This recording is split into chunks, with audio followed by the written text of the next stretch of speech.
Magandang araw sa inyong lahat.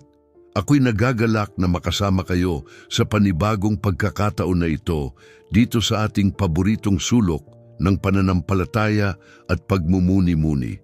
Sa mga sandaling ito, nais kong batiin ang bawat isa sa inyo na nakatutok sa ating video.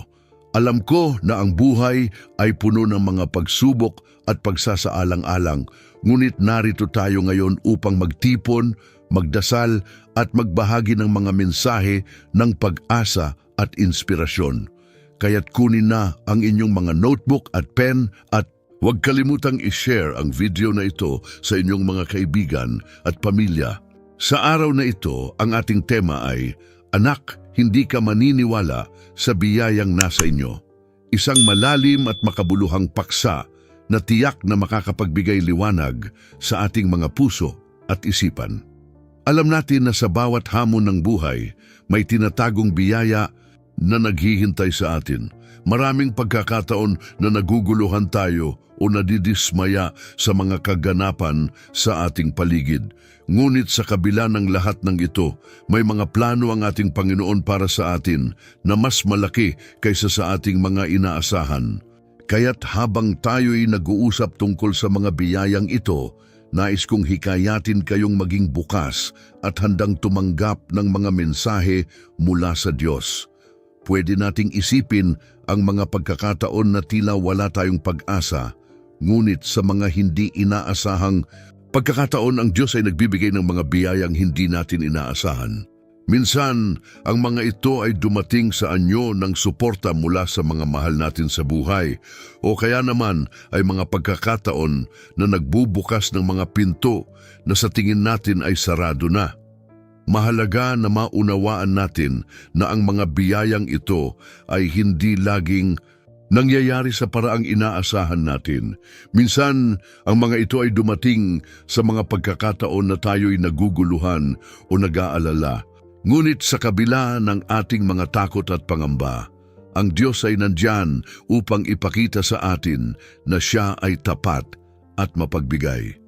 Kaya't habang tayo'y nag-uusap, nais kong tanungin kayo, ano ang mga biyayang naisip ninyo na wala na?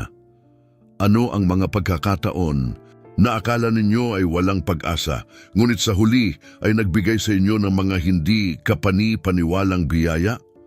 Sa ating paglalakbay ngayon, inaanyayahan ko kayong mag-isip at magmuni-muni. Maaaring may mga pagkakataon sa inyong buhay na hindi ninyo pa natutukoy ang tunay na biyayang nakalaan para sa inyo. Huwag kalimutang ibahagi ang inyong mga saloobin sa comment section sa ibaba. Gusto naming marinig ang inyong mga kwento, mga karanasan at mga testamento sa mga biyayang dumating sa inyong buhay. Ang bawat kwento ay mahalaga at maaaring magbigay ng inspirasyon sa iba.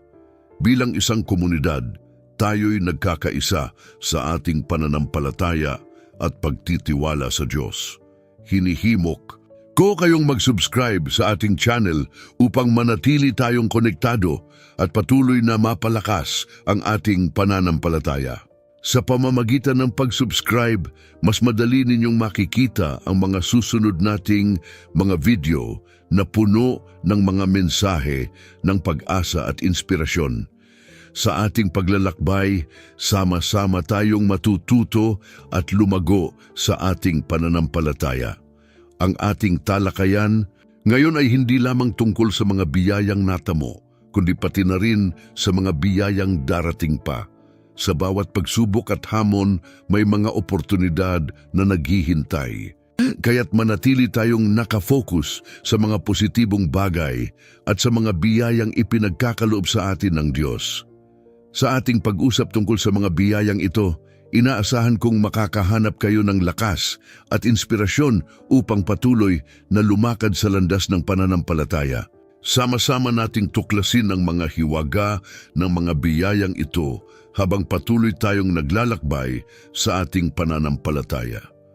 Huwag kalimutan, sa bawat hakbang, ang Diyos ay kasama natin, handang ipakita ang Kanyang mga biyaya. Hinihintay ko ang inyong mga kwento at mga saloobin. Tayo na at simulan ang ating paglalakbay patungo sa mga biyayang hindi natin akalain na narito naghihintay para sa atin. Sa Salmo 26, makikita natin ang makapangyarihang mensahe ng Diyos bilang ating lakas at kanlungan. Sa gitna ng kaguluhan at takot, ang Diyos ay nagbibigay ng katiyakan na Siya ay narito upang tayo'y protektahan at tulungan. Napakahalaga ng paalalang ito, lalo na sa mga panahon ng pagsubok. Maraming tao ang nakakaranas ng mga pagsubok sa kanilang buhay, mga problema sa pamilya, sa trabaho, o kaya'y mga isyu sa kalusugan. Ang mga ganitong pagkakataon ay nagdadala ng takot at pangamba. Subalit, sa kabila ng lahat ng ito, ang Salmo 46 ay nagsasabing maaari tayong umasa sa Diyos. Ang mga salitang Diyos natin ay isang lakas at kanlungan ay tila nagbibigay ng liwanag sa dilim ng ating mga problema. Pinapakita nito na hindi tayo nag-iisa sa ating mga laban. Ang ating tagapagligtas ay hindi lamang nananatiling malayo. Siya ay aktibong kasama natin sa ating mga pagsubok. Kapag tayo'y nalulumbay o nawawalan ng pag-asa, ang Diyos ay nariyan upang ipaalala sa atin na Siya ang ating lakas. Hindi natin kailangang umasa sa ating sariling kakayahan lamang, kundi sa Kanya na mas makapangyarihan sa lahat. Dapat nating isaisip na ang mga biyayang inihanda ng Diyos para sa atin ay hindi palaging nakikita sa mga material na bagay. Madalas, ang tunay na biyaya ay ang pagkakaroon ng kapayapaan sa gitna ng kaguluhan. Ang mga anak ng Diyos ay tinawag na magtiwala sa Kanya at sa ganitong pagtitiwala, makikita natin ang mga kamangha-manghang paraan kung paano tayo binibigyan ng lakas at kanlungan sa ating mga hamon. Ang mga pagsubok ay nagiging pagkakataon upang mas makilala pa natin ang ating Diyos at ang Kanyang walang katapusang pagmamahal at pangako sa atin. Sa mga pagkakataong tayo ay natatakot o naguguluhan, mahalaga ring alalahanin na ang Diyos ay hindi nagbabago. Ang Kanyang mga pangako ay nananatiling matatag at totoo. Ang mga anak niya ay hindi na kailangang mag-alala sa hinaharap sapagkat Siya ay nariyan upang bigyan tayo ng lakas at tulong. Ang bawat isa sa atin ay may kanya-kanyang laban, ngunit sa mga laban na ito, may mga biyayang nag-aantay na ipagkaloob sa atin ng Diyos. Ang mga biyayang ito ay nagdadala ng pag-asa at liwanag sa ating mga buhay. Ang pagkilala at pagtanggap sa mga biyayang ito ay isang mahalagang hakbang. Minsan, sa kabila ng ating mga pagsubok, tayo ay nagiging bulag sa mga biyayang inihanda ng Diyos. Sa halip na tumingin sa mga positibong bagay na Kanyang ibinibigay, madalas tayong nakatuon sa mga negatibong karanasan. Subalit, ang Salmo 46 ay paalala na sa bawat bagyo ng buhay, mayroong kalasag na ibinibigay ang Diyos. Ang ating pananampalataya ay dapat maging sandata natin upang mapanatili ang ating tiwala sa Kanya sa lahat ng pagkakataon. Sa ating paglalakbay bilang mga anak ng Diyos, mahalagang lumikha tayo ng espasyo sa ating mga puso upang tanggapin ang mga biyayang inihanda niya para sa atin. Ang mga biyayang ito ay nagdadala ng lakas, kapayapaan at kagalakan. Sa mga panahon ng pangangailangan, huwag tayong mag-atubiling lumapit sa Kanya. Ang ating mga panalangin at pagninilay ay nagiging paraan upang mapalalim ang ating relasyon sa Kanya at upang mas maunawaan ang Kanyang mga plano para sa atin. Sa huli, ang mga biyayang ibinibigay ng Diyos ay higit pa sa ating mga inaasahan. Kung tayo ay magtitiwala at susunod sa Kanya, makikita natin kung paanong ang mga pagsubok na ating dinaranas ay nagiging bahagi ng mas malaking plano na Kanyang inihanda para sa atin.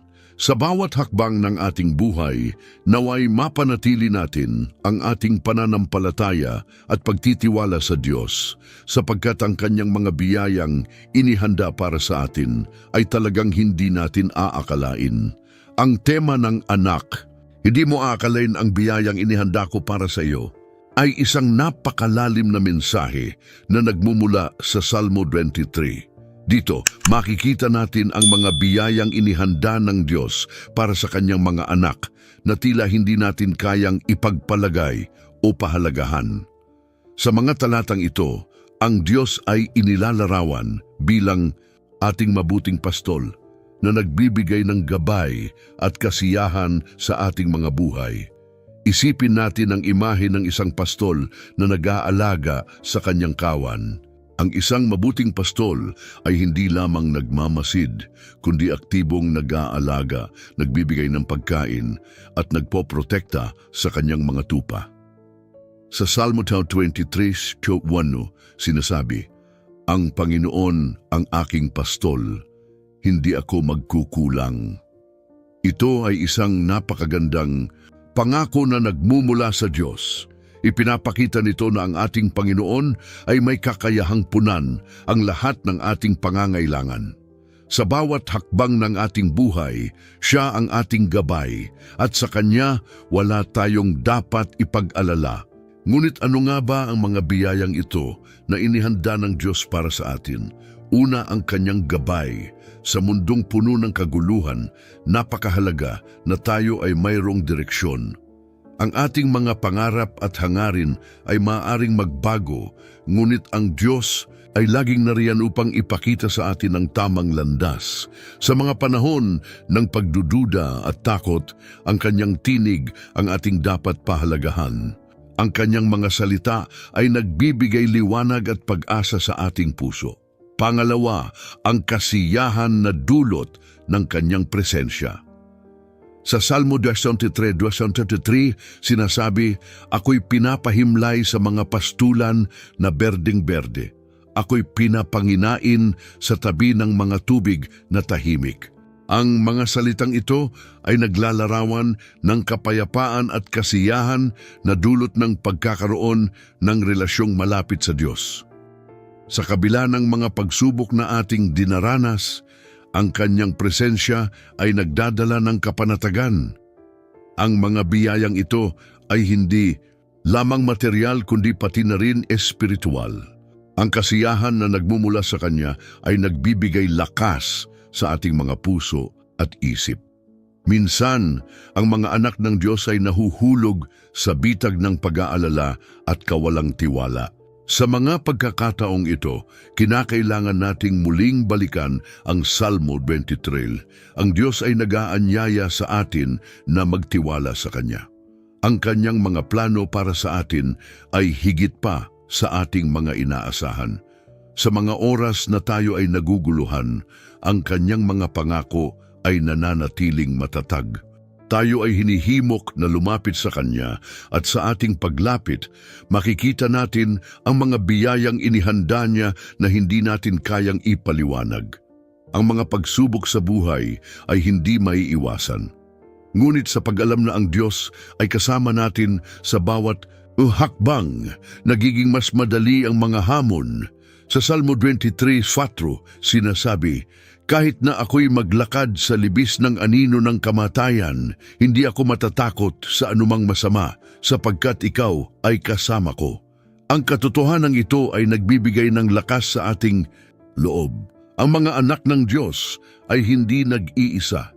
May kasama tayong nagmamahal at nag-aalaga sa atin. Sa bawat hakbang ng ating paglalakbay, naway mapanatili natin ang ating mga mata sa mga biyayang inihanda ng Diyos. Ang mga ito ay hindi nakikita ng ating mga mata, ngunit nararamdaman sa ating mga puso. Ang kasiyahan, gabay at proteksyon ng Diyos ay laging naririyan, handang ipagkaloob sa atin sa tamang panahon. Sa bawat araw, subukan nating buksan ang ating puso at isip sa mga biyayang ito, at sa paggawa nito, makikita natin na ang ating buhay ay punong-puno ng mga dahilan upang magpasalamat. Sa huli, ang mensahe ng Salmo 23 ay hindi lamang tungkol sa mga biyayang inihanda ng Diyos, kundi pati na rin ang ating pagtitiwala sa Kanya. Sa ating pagtitiwala, natututo tayong magpahinga sa kanyang mga pangako at umasa sa kanyang mga plano. Ang mga biyayang inihanda ng Diyos ay tunay na hindi natin kayang sukatin. At sa bawat araw, sa bawat hakbang, tayo ay inanyayahang maranasan ang kanyang pag-ibig at kabutihan. Sa Salmo 91, makikita natin ang isang napakagandang pangako mula sa Diyos na nagbibigay ng seguridad at pagtatanggol sa kanyang mga anak. Ang salmista ay naglalarawan ng mga biyayang inihanda ng Diyos para sa atin, mga biyayang hindi natin kayang isipin o sukatin. Anak, hindi mo aakalain ang biyayang inihanda ko para sa iyo. Ito ang mensahe ng pag-asa, kapayapaan at tiwala sa ating Diyos. Sa ating buhay, madalas tayong nahaharap sa mga pagsubok at panganib. Ang mundo sa paligid natin ay puno ng hindi tiyak at takot, ngunit sa Salmo 91, ipinapaalala sa atin na mayroong isang lugar ng kaligtasan na maaari nating takbuhan. Ang Diyos ay nag-aalok ng kanyang proteksyon sa mga nagtitiwala sa Kanya. Sinasabi ng talata na ang sinumang nananatili sa Kanya ay makakahanap ng kanlungan. Dito, ang salitang nanatili ay may malaking kahulugan. Hindi ito isang simpleng pagbisita sa presensya ng Diyos. Ito ay isang aktibong pagpili na manatili sa Kanyang mga pangako at sa Kanyang mga salita sa kabila ng mga pagsubok na ating dinaranas. Isipin mo ang mga pagkakataon sa iyong buhay na tila wala ng pag-asa. Ang mga pagkakataong ito ay nagiging dahilan ng takot at pangamba. Ngunit sa Salmo 91, ipinapakita sa atin na ang Diyos ay hindi lamang isang tagapagtanggol, kundi Siya rin ang ating tagapagbigay ng kapayapaan. Ang mga anak ng Diyos ay hindi lamang tinatawag na magtiwala sa Kanya, sila rin ay inaalagaan at binibigyan ng kapanatagan. Sa mga oras ng kaguluhan, ang mga pangako ng Diyos ay nagiging ating lakas. Ang Kanyang mga salita ay nagbibigay ng liwanag sa ating madilim na daan. Ang pagkakaroon ng seguridad sa ating buhay ay isang biyayang inihanda ng Diyos. Sa panahong puno ng kawalang katiyakan, ang Kanyang presensya ay nagbibigay sa atin ng katiyakan na hindi tayo nag-iisa. Ang pangako na Siya ay kasama natin sa bawat na hakbang ng ating buhay ay nagdadala ng kapayapaan sa ating puso. Sa mga taludtod ng Salmo 91, makikita natin ang mga simbolo ng proteksyon tulad ng mga ibon na nag-aalaga sa kanilang mga sisiw. Ito ay isang magandang larawan ng pagmamahal at pag-aalaga ng Diyos sa Kanyang mga anak. Minsan, ang mga biyayang ito ay hindi agad nakikita. Maaaring ang ating mga mata ay nakatuon sa mga hamon at problema na nagiging hadlang upang makita ang mga dakilang bagay na inihanda ng Diyos para sa atin. Ngunit ang paalala ng Salmo 91 ay nagbibigay diin na dapat nating buksan ang ating mga mata sa mga bagay na hindi natin nakikita, ang mga biyayang espiritual, ang mga pagkakataon na makakilala sa Diyos at ang Kanyang katapatan sa ating buhay. Ang Diyos ay hindi nag-aalok ng mga pangako na hindi Niya kayang tuparin. Ang Kanyang mga salita ay tiyak at dalisay. Magsasagawa ako ng mga bagay na hindi mo aakalain, sabi ng Diyos. Sa ating mga pangarap at inaasahan, lagi tayong may limitasyon. Ngunit ang Diyos ay walang limitasyon sa Kanyang kapangyarihan at pagmamahal. Ang mga biyayang inihanda Niya ay higit pa sa ating mga inaasahan. Kaya naman, sa bawat pagkakataon ng takot at pangamba, dapat tayong lumapit sa Kanya at magsalita ng mga salita ng pananampalataya. Panahon na upang yakapin ang mga biyayang inihanda sa atin. Sa halip na tumuon sa mga bagay na nagdudulot ng takot, dapat tayong magpokus sa mga pangako ng Diyos. Ang Kanyang mga salita ay nagbibigay ng katiyakan at ang Kanyang presensya ay nagbibigay ng kapayapaan. Magsimula tayong magtiwala at makilala ang mga biyayang ipinagkakaloob Niya. Sa susunod na bahagi ng ating pagninilay, tayo ay mananalangin. Magbubukas tayo ng ating mga puso sa Diyos, humihingi ng Kanyang patnubay at pagpapala at nagpapahayag ng ating tiwala sa Kanyang mga plano para sa ating buhay. O Ama naming Diyos, sa oras na ito kami ay lumalapit sa iyo, puno ng pananampalataya at pag-asa. Sa mga pagkakataong ito ng pagsubok at pag-aalinlangan, kami ay dumudulog sa iyong harapan, batid na ikaw ang aming lakas at kanlungan.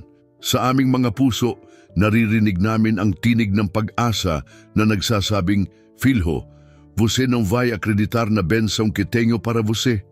Panginoon, sa bawat hakbang ng aming buhay, kami ay nagnanais na maranasan ang iyong mga biyaya. Sa mga pagkakataong kami ay nadadapa, tulungan mo kaming bumangon. Sa mga sandaling kami ay naliligaw ng landas, gabayan mo kami pabalik sa tamang daan. Sa gitna ng mga pagsubok, naway maunawaan namin na ang iyong mga plano para sa amin ay mas mataas kaysa sa aming mga pangarap. Ipinapanalangin namin na bigyan mo kami ng pananampalataya upang matanggap ang mga biyayang inihanda mo para sa amin. Tinutukoy mo ang mga bihag ng takot at pagdududa na ang mga ito ay hindi dapat hadlang sa aming paglalakbay. Sa halip, naway maging inspirasyon ito upang kami ay lalong lumapit sa iyo. Sa mga oras ng pangungulila, ipakita mo sa amin ang kahalagahan ng aming pagkakaroon ng komunidad, ng mga kapatid na handang makinig at umalalay.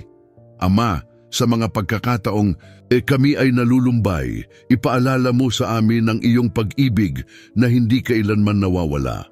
Ang iyong pag-ibig ay nag-uangat sa amin mula sa mga kagalit na kaganapan. Naway maging matatag kami sa aming pananampalataya sa mga oras ng kadiliman. Gusto naming maranasan ang iyong liwanag na nagbibigay ng pag-asa sa bawat pagsubok na aming dinaranas. Ipinapanalangin namin ang mga tao sa paligid namin, ang aming pamilya, mga kaibigan, at maging ang mga estranghero. Naway maging daluyan kami ng iyong pagmamahal at malasakit. Sa bawat ngiti at magandang salita, naway madama ng iba ang iyong presensya sa kanilang buhay. Tulungan mo kaming maging mga tagapaghatid ng mga mabuting balita sa mundong puno ng sakit at hinanakit. Sa gitna ng mga alalahanin at pangarap, tulungan mo kaming maging mapagpasalamat. Sa bawat biyayang natamo, sa bawat pagkakataong nagdudulot ng kagalakan, naway hindi kami malimot na ikaw ang pinagmulan ng lahat ng ito. Sa aming mga tagumpay, tulungan mo kaming hindi maging mapagmalaki kundi maging mapagpakumbaba na nauunawaan ang halaga ng aming mga pinagdaraanan. O Diyos, sa mga pagkakataong kami ay nawawala ng pag-asa, ipaalala mo sa amin ang mga pangako mo. Ang mga pangako na nagbibigay ng lakas sa mga pusong pagod na at sa mga pagod na katawan. Naway maramdaman namin ang iyong yakap, ang iyong mga braso na nakapalibot sa amin sa mga oras ng pangangailangan. Sa mga pagkakataong kami ay naguguluhan, hayaan mo na ang iyong mga salita ang magbigay ng kaliwanagan. Sa bawat pagkakataon na kami ay nahaharap sa mga hamon, naway hindi kami matakot, ipaabot mo sa amin ang mga mensahe ng pag-asa at tiwala. Hayaan mo na ang aming mga takot ay mapalitan ng tapang at ang aming mga pangarap ay maging gabay sa aming lakbayin. Ikaw ang aming liwanag sa dilim, ang aming lakas sa kahinaan.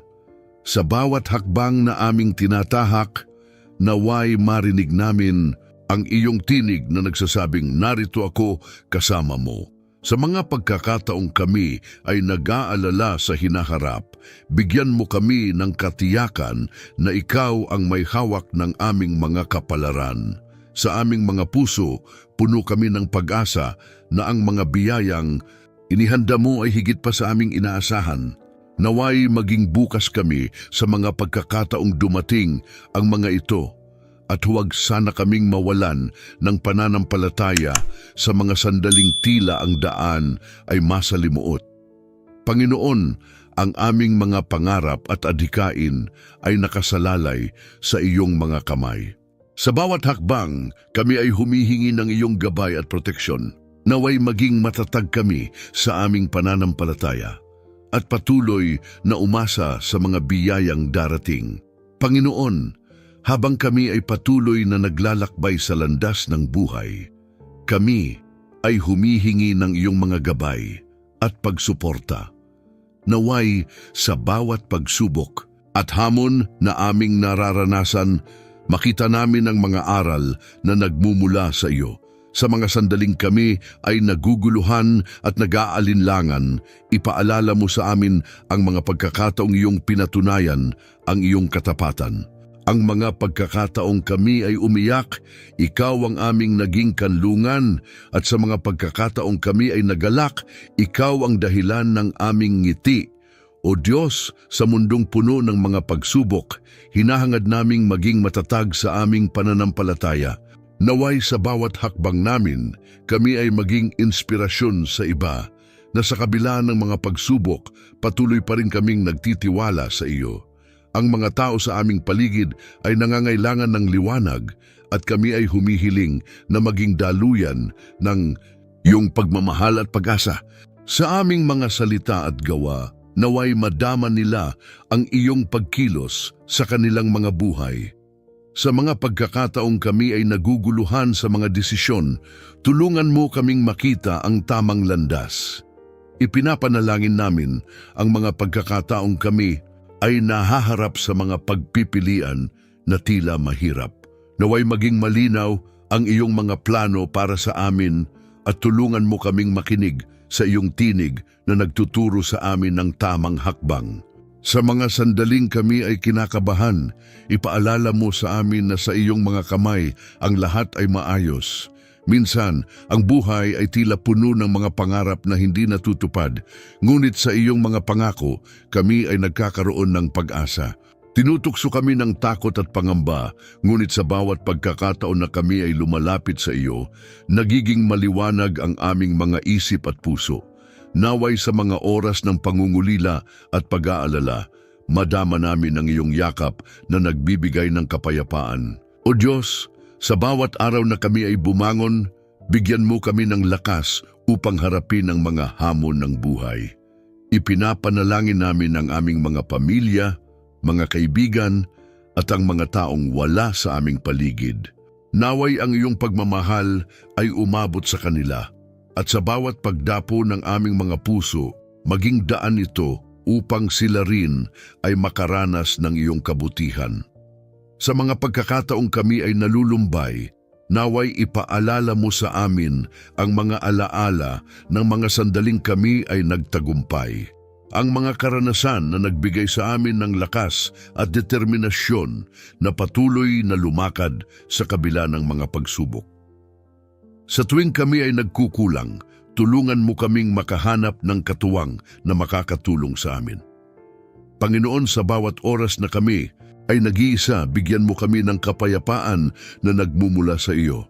Naway sa mga pagkakataong kami ay nag-aalala sa hinaharap, magpatuloy kami sa pag-asa na ang lahat ng bagay ay may dahilan. Sa mga pagkakataon na kami ay natatakot, ipaalala mo sa amin ang mga katotohanan na nagmumula sa iyong salita, na mayroong liwanag sa dulo ng kadiliman, naway maging matatag kami sa aming pananampalataya at patuloy na umasa sa mga biyayang darating. Sa mga pagkakataong kami ay nahaharap sa mga hamon, naway hindi kami matakot kundi maging inspirasyon sa iba na patuloy na lumaban sa kabila ng mga pagsubok. Ikaw ang aming lakas at sa bawat hakbang kami ay humihingi ng iyong gabay at proteksyon. Sa huli, Ama, kami ay umaasa na sa bawat araw, sa bawat pagkakataon ay patuloy naming mararanasan ang iyong mga biyaya. Naway maging handa kami sa mga pagkakataong dumating ang mga ito. At huwag sanang mawala ang aming pananampalataya sa mga sandaling tila ang daan ay masalimuot. Sa aming mga puso, nag-aalab ang pag-asa na ang mga biyayang inilaan mo ay higit pa sa aming inaasahan. Salamat o Diyos sa iyong walang hanggang pagmamahal at malasakit. Sa lahat ng aming panalangin at pagnanais, kami ay nagtitiwala na ikaw ang may hawak ng aming mga kapalaran. Sa pangalan ng iyong mahal na anak, kami ay nananalangin. Amen. Sa pagtatapos ng ating devotional na pagninilay, iniimbitahan ko kayong magnilay sa mga napag-usapan natin. Ang mga salitang ating narinig ay hindi lamang mga simpleng mensahe. Ito ay mga paanyaya mula sa ating Diyos na puno ng pag-ibig at pagkalinga. Sa bawat hakbang na ating tinatahak, laging naroon ang kanyang mga pangako, handog na mga biyaya na hindi natin kayang sukatin. Madalas tayong nag-aalala, nagdududa at nahuhulog sa mga pagsubok ng buhay. Ngunit sa kabila ng ating mga takot at pangamba, nais ng Diyos na ipaalala sa atin na Siya ay laging nariyan, nagmamasid at nagmamahal. Laging may mga pagkakataon na tayo ay tila nawawalan ng pag-asa, ngunit sa mga oras na yon, dapat nating tandaan na ang ating mga pagsubok ay hindi ang huli. Sa halip, ito ay mga pagkakataon para sa atin upang lumago at matutong magtiwala sa Kanya. Isang mahalagang bahagi ng ating pananampalataya ay ang pagkilala sa mga biyayang ipinagkakaloob sa atin. Minsan, ang mga biyayang ito ay hindi kaagad nakikita. Maaring ito ay nasa anyo ng mga simpleng bagay. Ang ngiti ng isang kaibigan, ang pagtulong ng isang estranghero o ang yakap mula sa mga mahal sa buhay.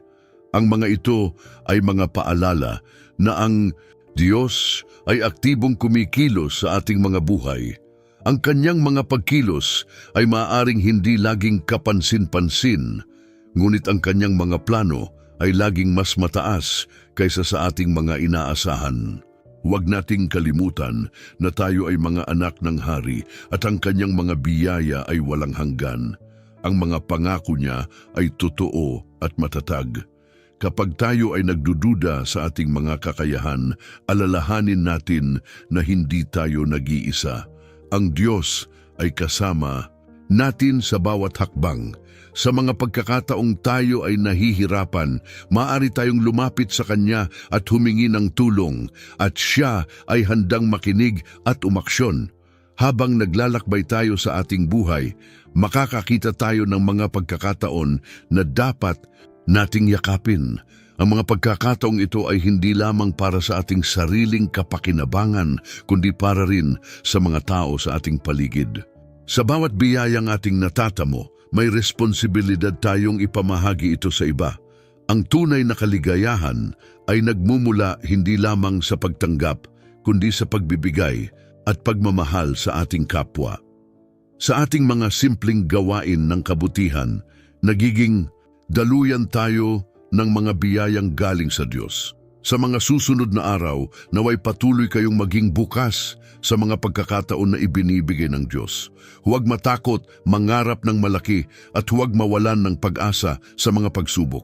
Ang mga pagsubok ay hindi hadlang, kundi pagkakataon upang makita ang kanyang kaluwalhatian. Sa bawat hakbang, alalahanin nating kasama natin siya sa ating paglalakbay. Kaya't sa ating mga puso, ipanalangin natin ang pagkakaroon ng pananampalataya, pag-asa at pag-ibig. Tayo ay manalangin na maging mga ilaw sa mundong ito na patuloy na nagbibigay inspirasyon sa ating kapwa. Naway maging matatag tayo sa ating pananampalataya at patuloy na magtiwala sa mga biyayang naghihintay sa atin. Tandaan mga kapatid na ang Diyos ay may mga natatanging plano para sa bawat isa sa atin. Sa Kanya, walang imposible. Ang mga biyayang nakalaan sa atin ay tiyak na higit sa ating inaasahan. Patuloy tayong lumakad sa Kanyang mga landas at yakapin ang mga biyayang Kanyang inihahanda. Sa Kanyang mga kamay, tayo ay ligtas at puno ng pag-asa. Paalam, at naway ang mga mensaheng ito ay magbigay sa inyo ng lakas at pag-inspire sa inyong mga araw. Patuloy tayong magtiwala at maniwala sa mga pangako ng Diyos na tunay na puno ng pagmamahal at biyaya.